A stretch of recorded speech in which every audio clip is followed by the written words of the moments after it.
City India news channel, हक की आवाज। Paradise function palace.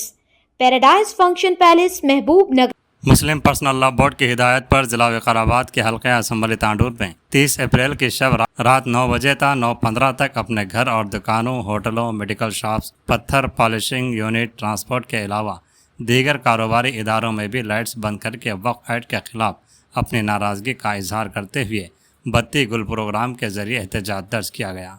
इसके अलावा कदीम तांडूर, निज़ाम शहीद दरगाह, फातिमा मस्जिद, स्टेशन बाज़ार, मुर्शिद दरगाह, इंदिरा नगर, वृंदावन कॉलोनी, शाहीपुर, कदीम तरकारी बाज़ार के अलावा दीगर इलाक़ों में नौजवानों की जानिब से मरकज़ी हुकूमत के ख़िलाफ़ इस काले क़ानून को वापस लेने के लिए ज़बरदस्त एहतजाज किया गया और नारेबाजी की गई।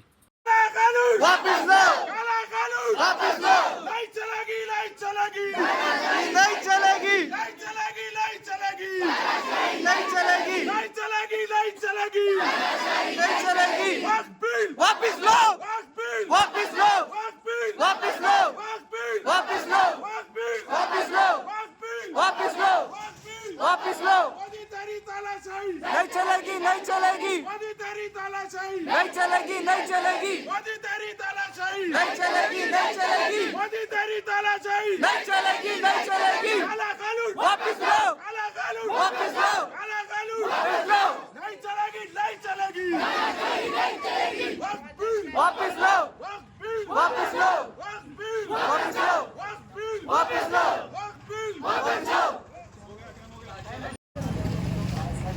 आज हिंदुस्तान के अंदर मुसलमानों का पॉपुलेशन 30 से 40 करोड़ आबादी है।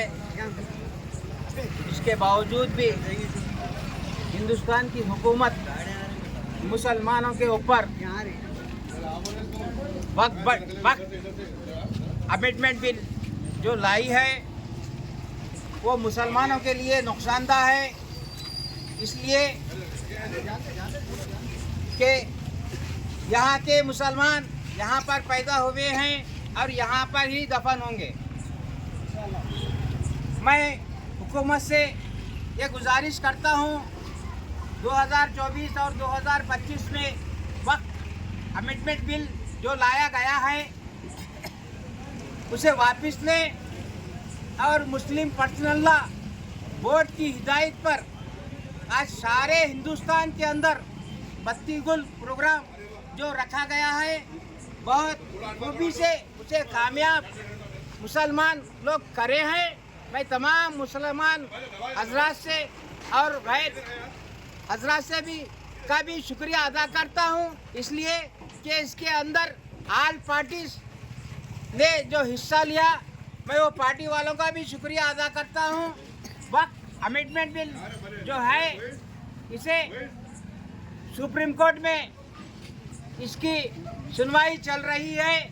अभी जब तक इसकी सुनवाई ख़त्म नहीं होगी, मुसलमानों के फेवर में ये केस नहीं आएगा, जब तक मुस्लिम पर्सनल लॉ बोर्ड और हमारे हिंदुस्तान के तमाम मुसलमान और हिंदू भाई मिलकर इस लड़ाई को आगे लेकर जाएंगे।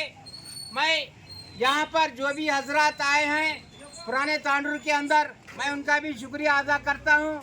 जब तक ये बिल वापस नहीं होगा, जिस तरीके से हमारे कोरोना के टाइम मोदी जी ने ये फरमान जारी किया था कि रात में घंटी बजाओ, बत्ती गुल करो, हम भी उसी तरीके से पुरअमन तरीके से प्रोग्राम करते हुए रहेंगे। जब तक ये बिल वापस नहीं होगा हम ये करेंगे। और एक बात मैं ख़ास ये कहना चाह रहा हूँ, किसान बिल पार्लियामेंट से वापस हो गया है, इसी तरीके से वक्त बिल भी पार्लियामेंट से वापस हो जाएगा। हमें हमारे देश के ऊपर भरोसा है, हम इस देश के वासी हैं। इस देश के लिए परसों 2-3 दिन पहले जो पहलगामा में जो शहीद हो गए थे, मैं उनके लिए भी माफ़ी चाहता हूँ। उसके अंदर मुसलमान हजरात भी है, हिंदू हजरात भी है।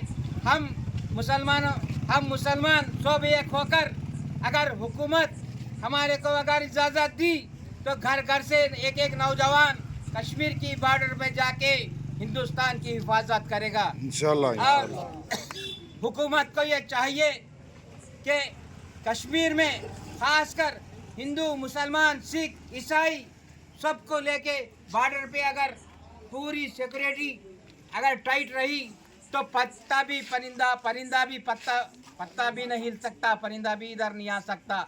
इसके बावजूद भी जो हादसा हो गया है कश्मीर के अंदर, इसके लिए हम सारे मुसलमान का मतलब ये नहीं है कि दहशतगर्द वो होता है जिसका ईमान नहीं होता है। बेशक ईमान वाला कभी दहशतगर्द नहीं हो सकता है। बेशक बेशक बेशक थाली बजाओ। ऐसे में आप लोगों को मालूम होना चाहिए, एक ट्रेन के अंदर कुछ लोग सफर कर रहे थे, एक रेलवे कांस्टेबल नाम पूछकर जो लोगों को शहीद किया वो भी दहशतगर्द है। बेशक बेशक मुसलमान ही दहशतगर्द नहीं है, हिंदुओं में भी दहशतगर्द है। मैं हिंदू और मुसलमान भाइयों से ये अपील करता हूँ कि देश को संभालने की, जोड़ने की हिंदू, मुस्लिम, सिख, ईसाई हर एक की जिम्मेदारी है। जब तक ये सब मिलके देश को नहीं संभालेंगे देश हाथ से चले जाएगा। आगे आने वाले दिनों में ये नौजवान तबके को हम क्या जवाब देंगे। मैं नौजवान तबके से ये गुजारिश करता हूँ, जब कभी भी मुस्लिम पर्सनल लॉ बोर्ड के जानिब से हिदायत आएगी तब तक हम ये प्रोग्राम करते रहेंगे। जय हिंद, जय तेलंगाना।